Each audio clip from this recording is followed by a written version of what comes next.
महाशिवरात्रि में अपनी शादी की सालगिरह के अवसर पर दियावा महादेव मंदिर गए पत्नी के गले से 16 ग्राम की चेन पार कर दिया चोरों ने। बता दें कि गुरुवार को महाशिवरात्रि के दिन सुबह 7 बजे रामपुर थाना क्षेत्र के सनराइज जूनियर हाई स्कूल के प्रबंधक मुकेश दुबे अपनी पत्नी रूबी के साथ दियावा महादेव मंदिर में दर्शन पूजन करने गए थे, जहां पत्नी रूबी के गले से उचक्कों ने लगभग 80,000 का चेन लूटे।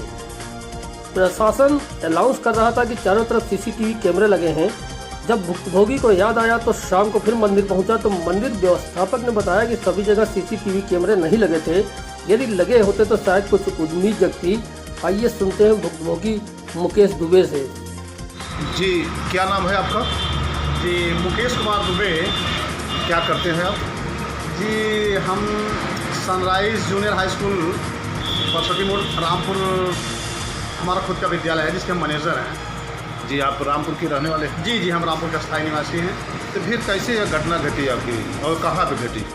सर, दरअसल क्या है, कल हमारा जो है शादी का सालगिरह जी, और पावन पर्व महाशिवरात्रि का त्यौहार भी था। जी, तो इस चीज़ को लेकर के हम और हमारी पत्नी बड़ी उत्सुकता थी और हम और हमारी पत्नी जो है जी, दोनों साथ में दियावा महादेव मंदिर में जो है दर्शन करने की नियत से निकलेगा। अच्छा, दियावा महादेव मछली शहर कोतवाली पर? जी जी जी, और वहाँ पर गए हम लोग दर्शन करने के लिए।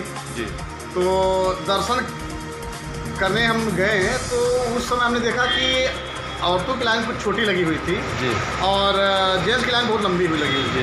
तो हमने सोचा कि हम अपनी पत्नी के साथ ही जी, उसी लाइन में खड़े होकर हम दर्शन कर लें। जी, तो वहाँ पर बैठे प्रशासन ने जो है हमसे कहा कि ये आपकी लाइन नहीं है, आप जो है अलग से लाइन में आइए, जेंट्स की लाइन में आइए। जी, उन्होंने मुझे ये शब्द कहा। तो हमने कहा कि भाई आज कुछ हमारे लिए स्पेशल दिन है और हम चाहते हैं अपनी पत्नी के साथ जो है जी, भोलेनाथ जी का दर्शन करें। जी। लेकिन वहाँ के जो प्रशासन प्रहरी थे, अच्छा, व्यवस्था प्रमुख जो हाँ, उन्होंने ऐसा करने से मुझे मना कर दिया और हम भी जो उनकी बातों से सहमत होकर हम दूसरी लाइन में लग गए। जी, और हमारी पत्नी जल्दी ही दर्शन करने के बाद वो खाली हो गई।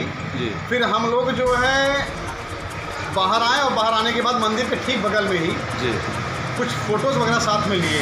जी, साथ में लेने के बाद फिर हम जो है जहाँ पर माला फूल लिए थे उनका पैसा पेड करने के लिए और शूज़ पहनने के लिए हम चले गए। जी, और इसी बीच हमारी पत्नी जो है कुछ खरीदारी करने लगी। जी, खरीदारी करने लगी। उसके 10 मिनट के अंदर जब हमारी पत्नी हमारे पास आई, ये कितने बजे का समय? ये सुबह जो है 7:51 पर जो है हम लोग मंदिर के बगल में पिक ले रहे थे। अच्छा, दर्शन करके अब निकल चुके? दर्शन करके निकल चुके थे जी, और 7:51 के बाद जो है हम शूज़ पहनने के लिए चले गए।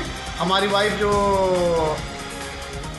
रूबी हैं, जी, उनका नाम रूबी दुबे है, जी, वो कुछ सामान खरीदने लगी। जी, और सामान लेने में तकरीबन 8 से 10 मिनट लगे होंगे। जी, और 10 ही मिनट के अंदर जब वो सामान लेकर हमारे पास आई जी, और फिर हम लोग पैसा उसे सब देने के बाद दोनों लोग बाहर निकले मंदिर से। जी, मंदिर से बाहर निकले और फिर दूरी पर आने के बाद तो हमारी पत्नी जी अचानक हमसे बोली जी, कि हमारा जो है चैन कट गया है। और ये चीज़ सुनने के बाद जो है हम मन ही मन में थोड़ा सा क्रोधित भी हुए कि हम मना कर रहे थे तो मानी नहीं है और ये सामान बाहर ले लेते हम लोग। क्या वजन रहा होगा? कितने कीमत रही होगी? वह 16 ग्राम का था। अच्छा, अनुमानित लागत कितना रहा होगा? 80,000 के आसपास। 80,000। फिर आपने पुलिस को सूचना दी? नहीं, पुलिस को हम सूचना नहीं दी। यहाँ पर थोड़ी सी हमसे चूक हुई और हम थोड़ा क्रोध में आकर के पत्नी को बगैर कुछ कहे गाड़ी से लेकर चले आए घर। जी, घर चले आए। अब चूँकि शादी का सालगिरह भी था हमारा, काफ़ी लोगों की तरफ से हमको बधाइयाँ भी मिल रही थी जी, और लेकिन मूड थोड़ा सा अशांत था।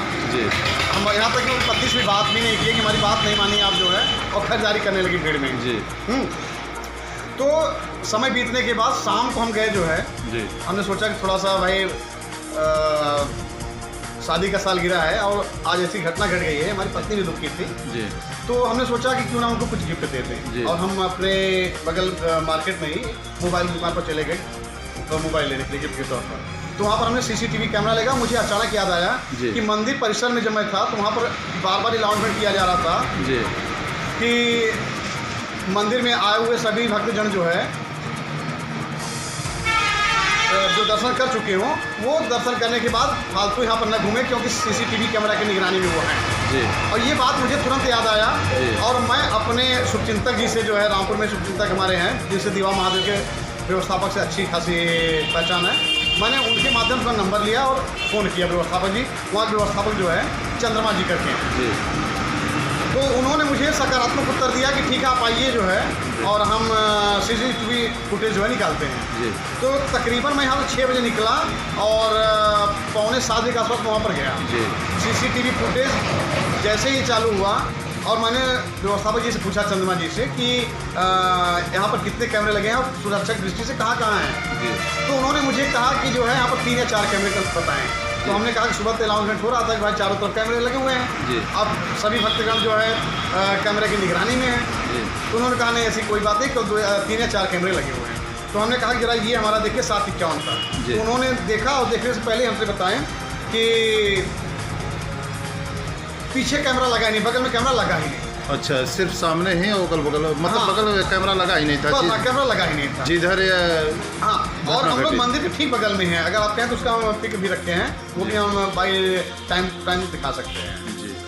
तो इस चीज़ को लेकर के हम बहुत आहत हैं कि मंदिर परिसर में भी आज आए दिन ये सब चीज़ें हो रही हैं। फिर आपने इंस्पेक्टर से बात किया? हाँ, मैं इंस्पेक्टर साहब से, जो चंद्रमा जी से ही नंबर लेकर, वहाँ के जो व्यवस्थापक जी हैं मंदिर के, मैंने उनसे ही नंबर लिया और यशो महोदय जी से मैंने बात की। जी।